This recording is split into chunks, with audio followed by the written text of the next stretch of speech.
Our fourth technique we're going to show is what I like to call a faux cover stitch.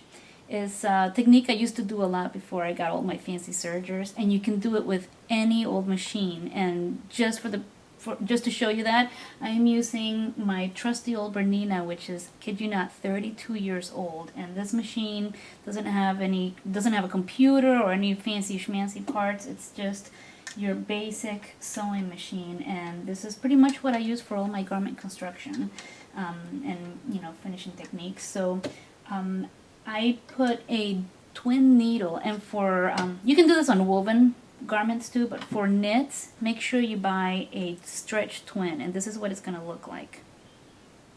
Make sure it says stretch, because you want it to be the kind of needles that you use for these kind of fabrics, and you can use it for swimsuit fabrics and things, which I've done a lot too. So once we have our stretch twin into the machine, you normally want two of the same color thread, but for demonstration purposes, so I can show you how it works, I'm using two different colors. So of course your leftmost thread will go into your leftmost needle, and your rightmost thread will feed into your rightmost needle. And I'll let you in on a little secret of mine. I like to use a textured thread for the bobbin. The same stuff that we used for when I showed you the rolled edge, like a woolly nylon, poly yarn, or bulky nylon. I like to put it into my my bobbin because it gives it more elasticity, and I think it has a nicer finish. And the way you would wind it onto the bobbin is the same way you would do with elastic thread. You do it by hand, and you just keep a nice steady hand while you wind it. And let's get started. I've pressed up a 1/2 inch hem, just like we did when I showed you the cover stitch finish. This is standard, and we're gonna sew again from the right edge of the fabric.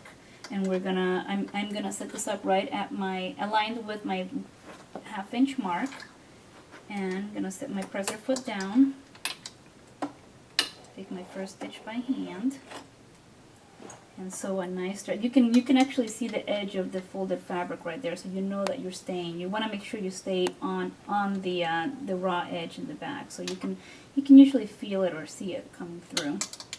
I'm gonna get started. Set your stitch length about medium long. I like to set mine at 3. And your tension, normal tension, and begin sewing.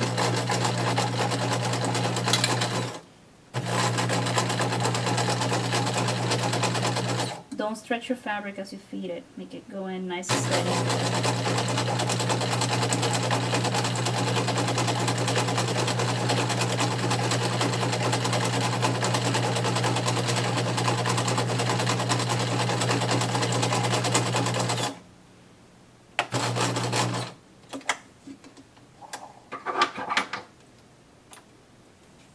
So there you have it.